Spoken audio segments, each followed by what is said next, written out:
All right, so let's get started. So this is the next session Okay. on emotional and relational health. And so tonight I'm going to talk about respect. This is very interesting. Okay, so we've all grown up, right? Hearing this: respect your parents, respect your elders, respect your leaders, respect your bosses. And so, have you ever really explored what respect means? And whether you might have misapplied respect? Maybe you've been overly respectful. So respect, like love and trust, is interconnected. Respect, like love and trust, is interconnected. And it is a foundational cornerstone of healthy relationships. Without respect, it's hard to trust. And then we don't feel loved, because we feel loved when we're trusted and respected by others. Right? So, do you cultivate love, trust, and respect in your relationships? If there's hostility, conflict, breakdowns, or tension, it might be that respect is lacking. So that's how important respect is. So, what does the Bible say about respect? Well, I'll read out one verse because there's many. 1 Peter 2:17. Show proper respect to everyone. Love the brotherhood of believers. Fear God. Honor the king. So the word respect is a translation of the Greek word timao, meaning honor or value. And it literally means to place a high value or high price on something or someone. So why would you place great importance and a high price on others? Why would you value, esteem, and honor others? Because God does to you, right? So having received this for myself, I in turn can respect others. I in turn can place great value and importance on others. And so that's respect. So you respect a person as a person whom God loves and values. He created this person, and they are for whom Jesus paid the highest price for, including ourselves.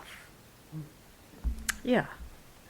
Okay, so here are some foundational keys on respect. Respect must begin with yourself. So number one, respect yourself. So how can you treat others with respect if you don't respect yourself? Do you know how God sees you? Do you know what he says about you? Do you actually embrace that as truth in your heart?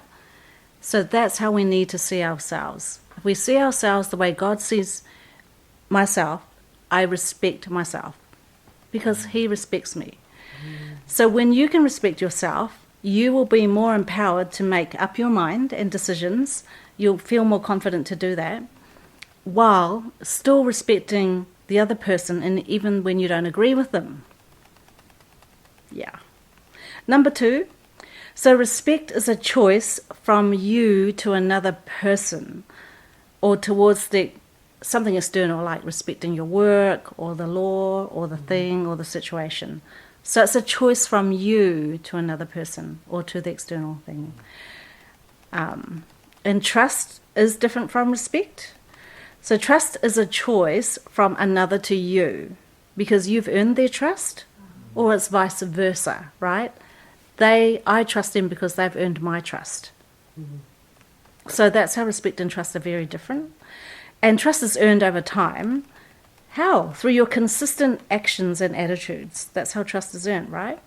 So you show you can be trusted when you've earned it.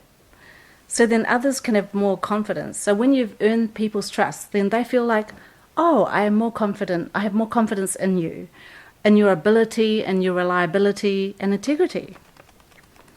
And others feel like, I can depend on this person.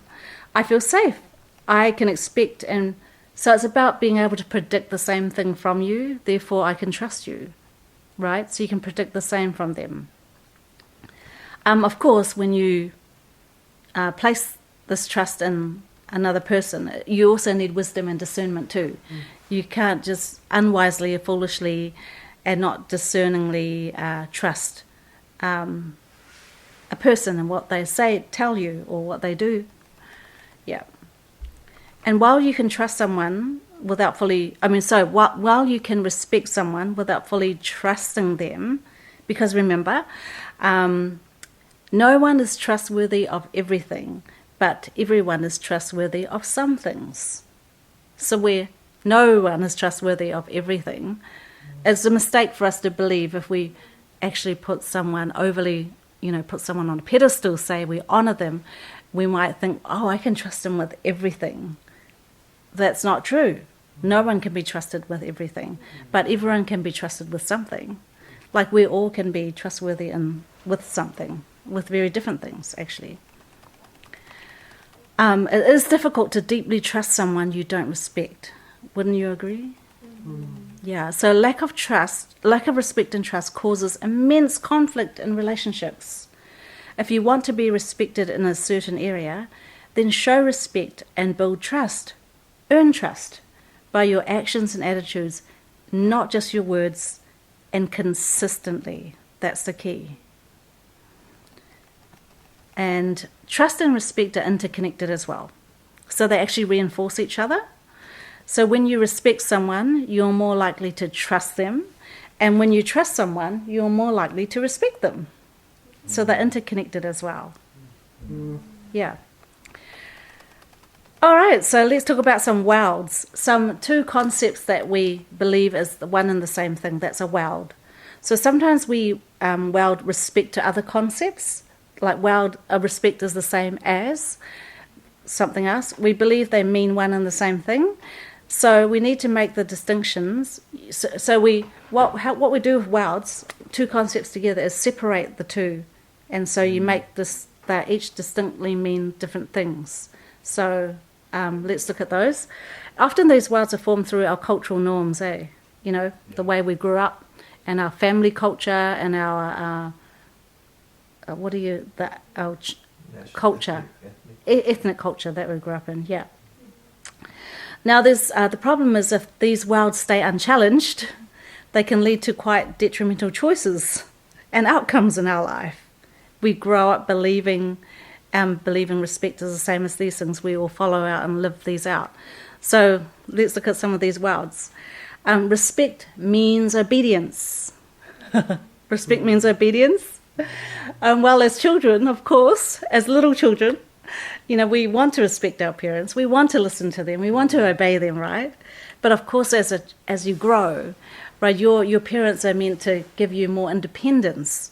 They give the choice over to you because you need to take on responsibility. You need to learn, if I take this on for myself or I choose this, then I will take on the consequences. Therefore, I will learn and therefore I will grow, right? That is how we're supposed to be parented. You are not to remain a child our entire lives under our parents. Respect means agreement. That's the other thing we wild respect to. Means if I respect you, that means I have to agree with you. Well, you can hear someone out to understand them, to know where they're coming from, but you don't necessarily have to agree with their point of view. You don't have to, because that might mean you have to put aside your convictions and your values to take upon their convictions and values, but then you're being inauthentic to yourself. In the end, you're going to go back to that. Everything's going to undo, and you'll go back to following your convictions. Or worse still, you'll try to cover it over and try to live a very pretend life. And in the end, you'll be deeply sad. And that causes burnout too, by the way. Yeah. So you can hear someone out. You want to respectfully hear their point of view. You don't have to agree with them. You get to choose. You respectfully hear them, but you get to choose, do I agree with that or not? That's my decision. Yeah.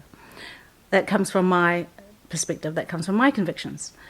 Okay. And the other thing is, respect means submission.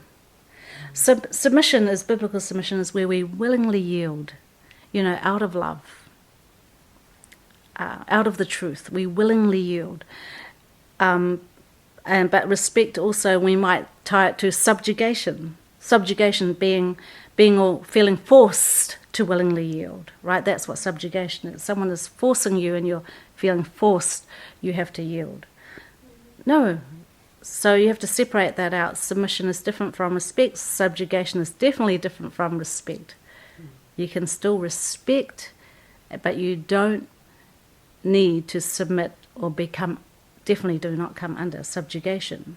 I mean, you can write these down, guys. If you have you want to talk about it later, if you've got any questions, then feel free. Yeah. Also, another thing we think about respect is it means not questioning authority. But questioning means you want to clarify something. You want to ask a question because you're like, I don't understand. Could you please explain this to me? It means you're curious. You want to learn more, right? You want to seek more understanding. And so it's not disrespect to ask a question. But that could be taken wrongly, as in, you question my authority. That's right. And the other word that we often weld respect to is, it means not talking negatively about my parents or about someone that is above me. Yeah, and with parents, right, we all have parents. We all have parents who love us a great deal, but also parents who unknowingly, intentionally or not, intentionally or unintentionally, they have said hurtful words to us. They have said things out of their own wounds and their own unresolved emotions, right? So I would separate that. I would say I can name the things my parent, how they raised me. These are really good ways, but the ways that I was hurt in, I need to look at it because I need to be healed from it. There's a reason why we talk about our parents. We're not gossiping about them. We're not putting them down. We're just saying this is what happened, as an explanation to just explain this is what happened and this is my response. But my response is hurting me today and I need to resolve this response. Yeah. Okay, so those are some of the words we weld respect to. Can you, recall some of the words that you might have grown up with? Yeah. So the other thing is, though, say you really, really want to show respect. Well, what makes it harder for us to show respect? Especially, I believe, in marriage, right? The relationship that, because we're all together all the time. In families, it's very hard to keep being respectful and to show respect all the time. I can name 4 things that make it harder for us to show respect, but that we can, resolve. Number 1 is emotional baggage. So if we have unresolved emotional baggage, we have past traumas, so we're seeing through a certain broken lens, we definitely cannot respect maybe ourselves or the other person. And then maybe we have some unresolved hurts and lots of offences and, things like that. Just emotional baggage that you're not noticing, that you're not aware of, and that's actually driving those undertones in your language, in your actions, and your attitudes. Number 2, misbeliefs on respect, as we talked about. Some of the misbeliefs are actual words. So misbeliefs on respect from your family and a cultural upbringing. Yeah, they can really diminish. You say you really want to respect, but it comes out again very disrespectful in the way you talk or what you do. And 3 and 4 are kind of the same. They go hand in hand. Familiarity. So when we are together as families or we're together as couples, we're together so much, we know each other so deep, so much, we can actually get too familiar with one another and we tend to drop our guard. And we can say things quite loosely. We can say things quite rashly, unthoughtfully, and not holding our thoughts and being quite considerate and respectful. So just watch that. So these are things to I noticed that. Oh, I'm being disrespectful. And number 4, taking others for granted. That's kind of connected to familiarity. And you might just think in your mind, oh, they'll always be there for me. They'll always be nice to me. I can push my boundaries a bit. If I'm rude a bit, it's okay. But they'll still love me. That kind of thinking. So just watch yourself when you're in that mood, in that mode, and then when you notice something, right, you can change it. It's when you don't notice something, you won't change. Yeah.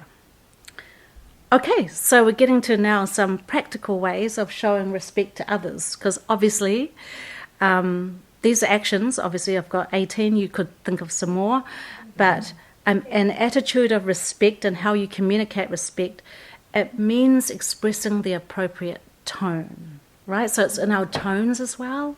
It's in the language you use. It's in the it's even in the body posture, right? As well as the action. And they should feel the vibe from you too, right? The respectful vibe, like, oh, this person is so honouring. They're actually so respectful, even though they may not have done anything, but the way their tone is, the way they talk to you, the way they hold you in quite high regard, and how they're listening. You know, they're actually, you're giving these very respectful vibes. So it's very important to watch your tone, your language, and posture. And I think particularly so for men, for women speaking to men, I must say that I have learnt over time that with men you need to have a certain, a tone, a gentle tone, a calm tone, a respectful tone when you talk to them, and it seems that they just switch off. They're not able to hear your words if you start in a high tone or a naggy tone, shouting a bit, or they might perceive it as too rude or too aggressive. Yeah, it's both ways. Okay, I'm not saying that women have to do all the change and men don't, but that's an expression of how men are quite sensitive to the women's tones. Maybe because we have thinner voices. Not so much, not so baritone, not so like calming. Okay, so let's get into these 18 ways that we can show respect. So number one, and I believe this is the single most important, and I'm still developing in my life. So listen first without judgment. So listening without judgment, over talking or interrupting. So this is the number one. If you want to cultivate respect towards others and for them to you, be a great listener. Listen without judgment, over talking, interrupting, I should say. Number two, so you listen with curiosity. You're listening to understand, not to respond. Do you know how we're like, oh, I'll listen to you, and all the time you're nodding your head, yeah. Oh, okay, now are you finished? Let me tell you. I don't have to do that too much. What about your responses? Keep your response and talking succinct, calm and clear. Now, so you don't want to take over conversations. You want to consider that other people want to respond to what you're saying. They want to take in what you're saying, and they also want to feed back. Number four, admit faults and ask for forgiveness where needed.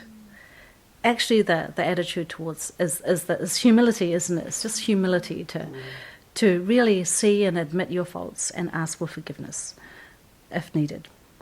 Number five, receive correction when warranted without reacting defensively. And that takes a great deal of listening and humility, especially if the person is a bit annoyed or irritated at you. Right? So you're like, I better listen and listen first. Okay, number six, be honest and tell the truth gently and firmly, not being afraid of how it might be received. So if you really want to respect yourself, you want to respect the other person, you do want to be honest and to tell them the truth, gently and firmly. Number seven, share the load when one person is carrying more than their share. That's just being thoughtful, isn't it? That's just being considerate. Number eight, appreciate and acknowledge others' people's differences and uniqueness instead of looking down on them, say, and that I'm better than that, or I'm not like that, you're not like that. Number nine, express gratitude even for small things. Number 10, respect your own boundaries when it comes to shouting, yelling, raised voices and demeaning put-downs. That means you need to be speaking up you cannot just stay quiet and have your boundaries broken and just walked on like that, because you're showing respect to yourself. And also, if people habitually do that to you, you're just enabling them, right? If you're not speaking up and saying that, hey, this is not okay with me. Number 11, admiring good qualities and acknowledging the other's efforts. And all these are very intentional, aren't they? 12, speaking kind words out loud whenever the opportunity arises. 13, never using past mistakes of others as ammunition or justification for condemnation. But you bring it up in a way to resolve, because you want to resolve a problem together. Or maybe it is your problem to resolve. And you're like, I need to resolve this problem. That's why I'm talking about this. It just depends on, how the spirit of it is, right? Where it comes from in your heart, right? Yeah. Number 14, respecting ownership and taking care of others' belongings as you would your own. That's everywhere you go. Shopping mall included. Public places included. Streets. Yeah, just being very respectful of other people's property. 15, being punctual and explain ahead for reasons of lateness. That's a good one. 16, give the other person freedom, autonomy, or space when they ask for it. If they ask for something, respect it. 17, say what you mean and do what you say. And 18, obviously, place importance, respect towards the law or expertise or authoritative texts, etc. Yeah. So that's 18 things we can practically do to cultivate being respectful. You'll be so surprised when we're respectful towards others, you will get respect back. Yeah. So I have some questions for discussion, but before then, does anyone want to share anything? Do you have any questions?